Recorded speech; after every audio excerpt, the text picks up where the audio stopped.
안녕하십니까. 레그넘 투자자입니다. 너무 오랜만에 인사드리게 됐죠. 그 기간 동안 저희는 자본금 확충도 했고, 금감원 보고도 했고, 판매사 응대도 좀 많이 하고, 저희 걸 많이 찾아주시더라고요.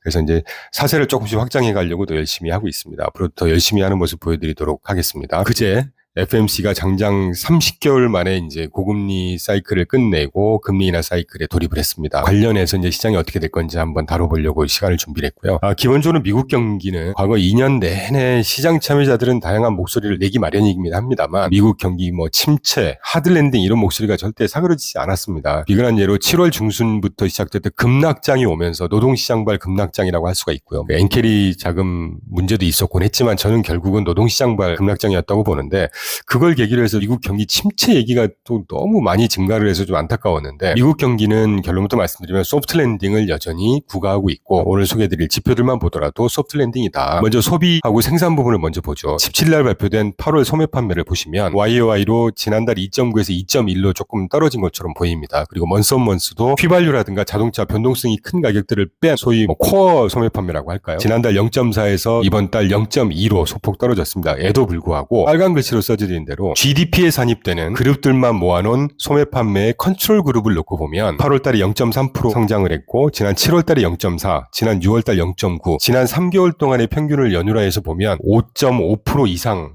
성장을 하고 있다는 얘기입니다. 미국의 서비스 부분, 소비 부분은 여전히 탄탄하다고 할 수가 있고요. 추세를 놓고 보면 분명히 하락하고 있지는 하죠. 이걸 가지고 경기 침체 주제를 갖고 계속 확대 해석을 하시는 분들이 있는데 아까 말씀드린 대로 30개월 동안 고금리를 유지했습니다. 뭐 때문에 유지를 했죠? 물가를 잡기 위해서 유지를 했습니다. 물가가 잡히려면 경기가 적당히 감속을 해야 되는 것이에요.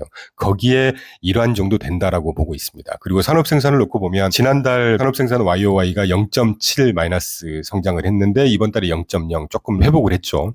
그리고 먼스온먼스로도 지난달 마이너스 0.9% 하락을 했다가 이번 달에 0.8%를 상승을 했습니다. 이런 것들을 놓고 보면 미국 경기 펀더멘털 수치가 적어도 경기 침체를 향해 달려가는 건 아니다.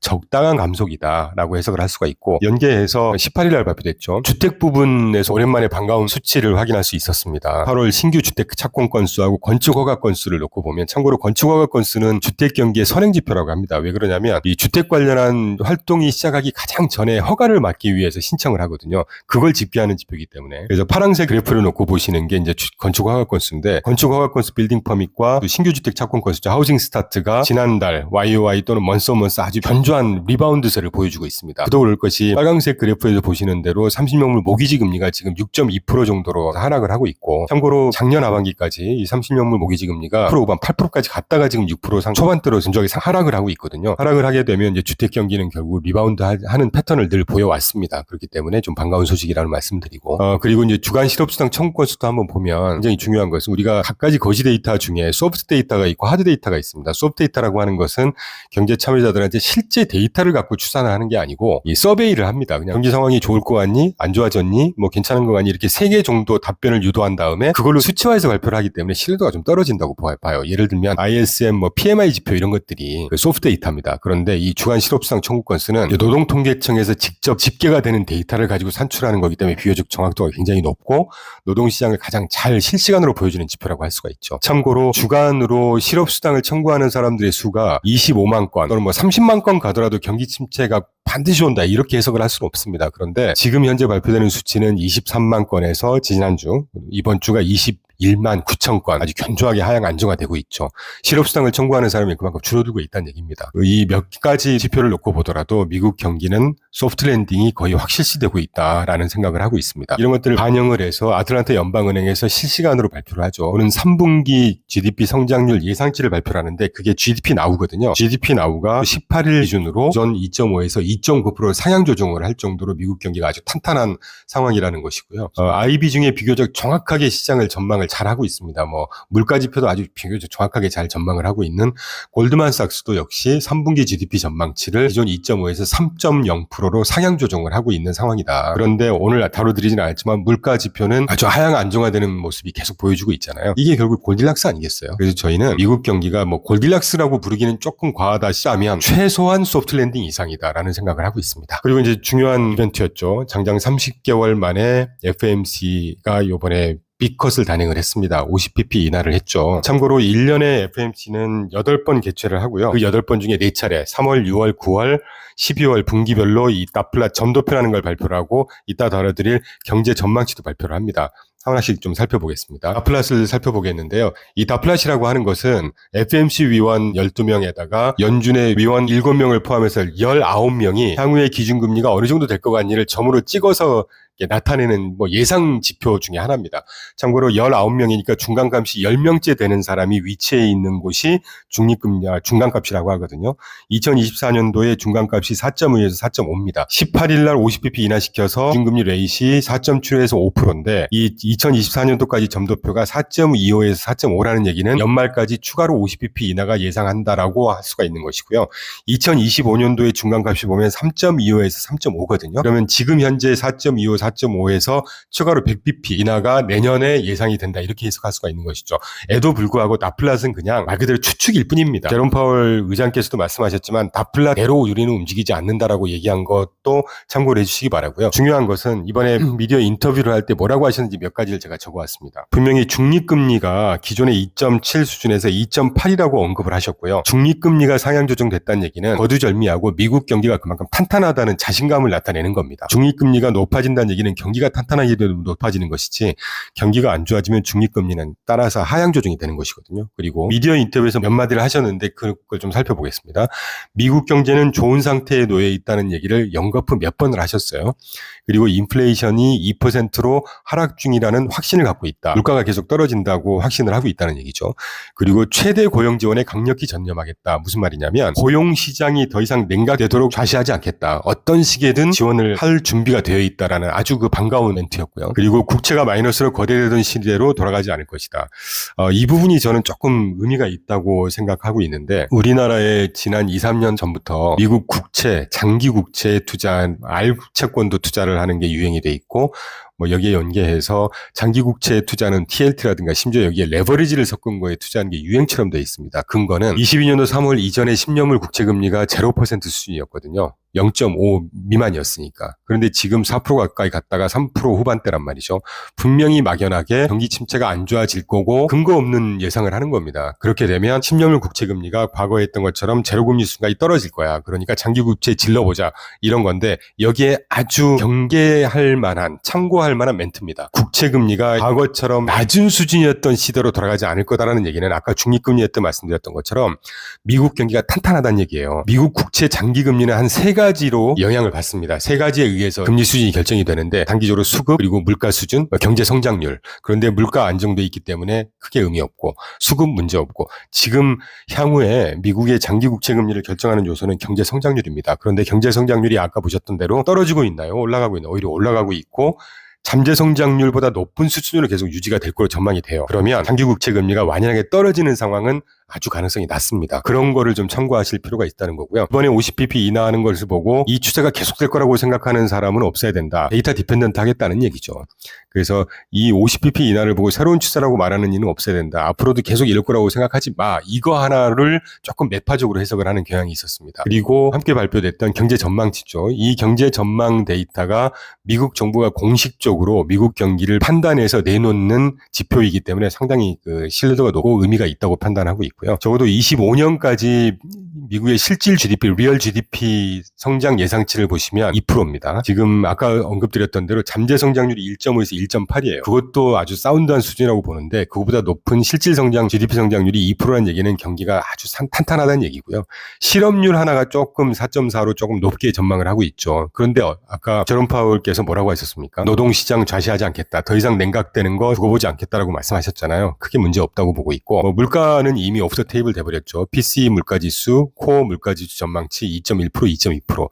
타겟 수준인 2% 가까이 떨어지는 걸로 보기 때문에 크게 문제 없다. 그래서 미국 경기는 이제까지 살펴본 대로 실제 발표되는 거시지표도 양호한 데다가 FOMC에서 이번에 장장 30개월 만에 고금리 긴축 사이클을 끝내고 이제 인하 사이클로 돌입을 했다는 얘기는 경제 전반에 어떤 식으로든 긍정적인 파급 효과가 기대된다라고 말씀드릴 수가 있겠습니다. 자, 그러면 여기서 50bp 인하를 했을 때 그제 어제 시장은 어떻게 반응했는지를 한번 보죠. 이 시장이 어제 그제 반응하는 게 상당히 의미가 좀 있다고 보거든요. 국채금리, 단중 장기금리와 달러 인덱스, S&P 500, 러셀 2000 중소형 뭐 이렇게 몇 개 적어놨는데 국채금리 패턴만 좀 보시자고요. 18일 당일날 2년물 국채금리는 2bp가 상승했습니다. 오히려 5년물은 4bp 상승했고 10년물은 5bp 상승했어요. 저의 기준으로는 정상적인 패턴이었다고 봅니다. 장기금리가 단기금리보다 더 많이 상승하는 거는 뭐 당연한 수준이거든요. 그런데 18일 당일은 시장이 되게 좀 이렇게 관망세였던 것 같아요. 오랜만에 금리가 변경되는 기점이기 때문에 포지션 조정도 좀 하고 좀 쉬었다 할까 이런 시장이었다면 금리 인하에 제대로 반응하는 시장은 어제였다고 봅니다. 현지 시간으로 19일이었죠. 국채금리, 단기 국채금리 오히려 1.2bp 빠졌는데 5년물 금리가 3.8bp 올랐고 10년물 금리가 17bp 올랐어요. 기준에 따라서 10년물 금리가 떴으니까 시장은 폭락, 절대 그렇게 해석을 할 필요가 없습니다. 어제 실제로 S&P 500 1.7% 상승했고 중소형 지수 러셀 2000 지수 2.1% 상승했고 나스닥이 2.3%까지 상승했어요. 10년물 금리가 떴음에도 이렇게 큰 폭으로 떴음에도 불구하고 주식시장이 떴다는 거 어떻게 설명할 겁니까? 결국은 앞으로는 펀더멘털 중심의 시장이 형성이 될 거고 이게 정상화된 시장의 모습이다라고 저희는 해석을 하는 겁니다. 앞으로는 펀더멘털 움직임, 결국은 실물 경기가 탄탄한지 이걸 반영하는 주식시장이 연출이 될 거다라는 거를 어제 저희는 유출을 할 수가 있었다는 말씀을 좀 드리고요. 그리고 노파심에서 준비를 했는데 이번에 50bp 인하가 최근에 목소리는 이제 많이 잦아들었습니다만 과거하고 비교했을 때 과거에도 그랬으니까 이번에 리세션 컷이야. 그래서 경기 침체를 미뤄 짐작할 수도 있어. 이런 목소리가 꽤 있었단 말이죠. 왜 그런 거 하니 과거에 B컷 50bp 인하 에서 쓴 사이클이 2001년도부터 약 3차례 있었습니다. 2001년도 닷컴 버블 때, 2008년도 글로벌 금융위기 전에, 2020년 팬데믹 때였습니다. 그러니까 50bp 금리 인하를 하면 이게 꼭 리세션이 오니까 이러더라 이렇게 막 맹목적으로 해석을 하는 목소리가 절대 사그라지지 않는 게 참 안타깝습니다만 과거 3번의 B컷 사이클하고 이번을 비교를 해보면 양상이 다릅니다. 미국의 10년물 BI 브레이크 이븐 인플레이션 지표죠. 과거 3차례 평균이 BI가 1.78이었는데 이번에 2.12. 조금 높죠. 우려할 만하죠. 그런데 다음 지표를 한번 보죠. 실업률이 과거 4% 평균이었다면 지금이 4.2% 수준입니다. 그렇게 심각하게 높은 수준이 아니에요. 그리고 실질 데이터, 산업생산 소매 판매, 또 가장 중요한 GDP 성장률. 산업생산 소매 판매는 과거 사이클 대비 좀 낮은 수준이에요. 그런데 GDP 성장률이 오히려 높은 수준입니다.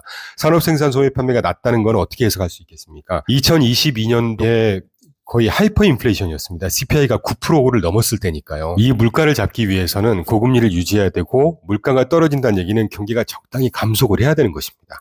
그래서 산업생산 소매 판매가 적당히 감속된 과거 평균보다 조금 낮은 수준인 것이고 이걸 가지고 또 경기 침체냐 절대 그렇게 해석하는 목소리에 귀를 기르지 마시기 바랍니다. GDP 성장률은 오히려 과거 평균보다 훨씬 높은 수준이에요. 서비스 소비라든가 또는 뭐 다른 노동시장이라든가 또는 투자라든가 정부 지출이라든가 이런 것들이 경제를 지지해준다는 이야기죠. 그래서 과거의 물가지표나 실업률 또는 뭐 실질 데이터, GDP 성장률, 산업생산 이런 걸 놓고 보면 과거 대비 좀 좋고 나쁘고가 혼재되어 있습니다. 이게 정상적인 시장 모습 아니겠어요? 물가가 잡힌다는 얘기는 경기가 그만큼 적당히 감속을 해야 된다는 것이니까 그렇게 해석을 해도 무방하다 이렇게 생각을 하고 있고 실제로 그 위험 요인들을 반영하는 시장 지표, 빅스 지수라든가 하이힐드 스프레드라든가 모기지 연체율을 놓고 보면 과거 평균 대비도 훨씬 낮습니다. 지금 안정돼 있는 상황이에요.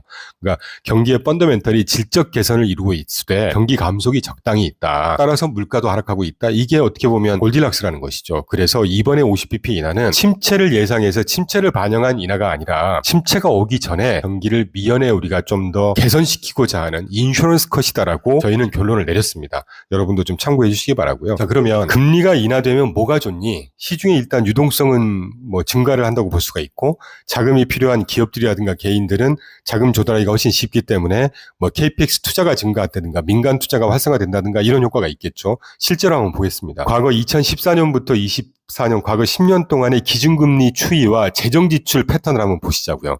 결론부터 말씀드리면 기준금리가 떨어지는 추세에서 재정지출이 증가하는 걸 보실 수가 있습니다. 뭐 당연한 거 아니겠습니까? 자금 조달이 훨씬 쉽고 시중에서 그만큼 재정지출도 탄력적으로 증가를 하는 것이겠죠. 그러면 경기에는 분명히 긍정적인 효과가 있고 2023년부터 폭증하고 있는 제조업 건설 지출이 2021년 통과된 인프라법, 22년 8월 달에 통과된 인플레이션 감축법, 반도체법인 걸 상기를 것을 하신다면 기준금리 인하로 오는 재정지출의 확대 여력은 얼마나 기대가 될 수 있을지는 한번 지켜보실 필요가 있다는 생각이 들고, 비슷한 거시지표인데 훨씬 더 광범위하고 중요한 지표 중에 하나인 GFCF라는 게 있습니다. Gross Fixed Capital Formation이라고 해서 민간 투자 분야와 정부에서 고정적으로 지출하는 이런 것들을 총망라한 거시지표입니다.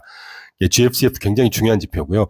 과거 54년부터 좀 장기 그래프를 볼 때 기준금리가 하락을 했던 구간에서 아까 재정지출에서 보셨던 것처럼 GFCF 총고정자본 형성이 폭증하는 걸 보실 수가 있어요. 그럼 기준금리가 하락하면서 재정지출 증가하고 총고정자본 형성이 증가한다는 얘기는 정부 부분뿐만이 아니고 민간 부분에서 투자 활동이 상당히 견조하게 증가할 거다라는 것을 예상할 수 있다는 얘기입니다. 그렇게 되면 저희가 주가의 하루하루 움직임이라든가 이런 움직임보다는 장기적으로 영향을 미치는 펀더멘탈한 지표를 좀 주목하려고 하는데, 이런 지표들이 경제의 펀더멘탈, 실물 경제 성장성 유지하는데 강도 이런 것들에 더 큰 영향을 미치거든요. 방금 보셨던 재정지출, 총고정 자본 형성 이런 것들만 놓고 보더라도 미국 경기는 상당히 기대가 되는 상황이다라고 말씀을 드릴 수가 있겠어요. 그리고 마지막으로 아까 이제 50bp 인하했던 과거 비커스 사이클하고 비교를 해봤었는데, 과거 한 40년 동안 6차례 금리 인하 사이클이 있었습니다. 금리 인하 사이클이 개시된 이전 또는 1년 이후 기간 동안 S&P 500 지수의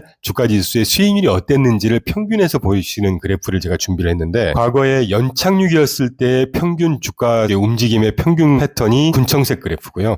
경기 침체 구간에서 S&P 500의 패턴이 빨강색 그래프입니다. 파란색은 지금 현재죠. 참고로 과거 6차례 금리 인하 사이클 중에 미국 경기가 연착륙이었을 때, 그러니까 침체가 아니었을 구간이 3차례 있었습니다. 84년, 89년, 95년. 그리고 경기 침체가 있었던 구간이 딱 3차례 있었어요. 2001년 닷컴 버블, 2007년 글로벌 금융위기, 2020년 팬데믹이었습니다. 그런데 금리 인하가 개시됐던 시점 이후 1년 동안의 주가지수 평균 수익률을 놓고 보면 경기 연착륙이었을 때 S&P 500이 평균 16%를 상승하는 기형을 토했고요. 경기 침체 구간의 금리 인하였을 때 향후 1년 동안 S&P 500은 마이너스 9.5% 하락을 했습니다. 자, 그러면 이제까지 제가 한 20-30분 동안 계속해서 몇 가지 데이터, FMC에서 비컷 해줬던 효과, 과거 금리 인하 사이클 비교했을 때 재정 지출의 효과 이런 것들을 놓고 보셨을 때 미국의 경기 침체가 예상이 됩니까? 경기 연착륙이 더 가능성이 높아 보이십니까? 저희는 단연코 미국 경기 연착륙으로 갈 거라고 보고 있습니다. 그렇다 그러면 과거에 3차례 연착륙이었을 때 금리 인하하면서 S&P 500이 보여줬던 평균 16% 상승세를 똑같이 쫓아가진 않겠지만 적어도 이런 패턴은 가지 않을까 하는 생각을 하고 있는 것이죠. 물론 잠재된 변동성은 여전히 유지가 될 겁니다. 예를 들면 매월 발표되는 또는 주간으로 발표되는 실업상 청구 건수가 조금 상승을 한다든가, 다다음 주로 발표되겠죠. 노동시장 또는 실업률이 조금 다시 뜬다든가 했을 때 시장이 기본적으로 변동성을 보일 수는 있어요. 그렇지만 미국 경기 또는 어떤 나라의 경기 펀더멘털이라고 하는 것은 거시지표 한두 개 때문에 경기가 꺾이거나 그러지 않습니다. 더군다나 30개월 만에 고금리 인하 사이클을 끝내고 비컷으로 인하 사이클을 개시했다는 것은 경제 전반에 아주 긍정적인 파급 효과를 가져올 거기 때문에 미국 경기 펀더멘털은 유지가 될 거고 최소한 연착륙이 될 거고, 이걸 반영하는 자본시장은 적어도 우상향을 할 거다라는 생각을 하고 있습니다. 그럼 여기까지 오늘 마치겠고요. 다음번에 또 좋은 컨텐츠로 찾아뵙도록 하겠습니다. 감사합니다.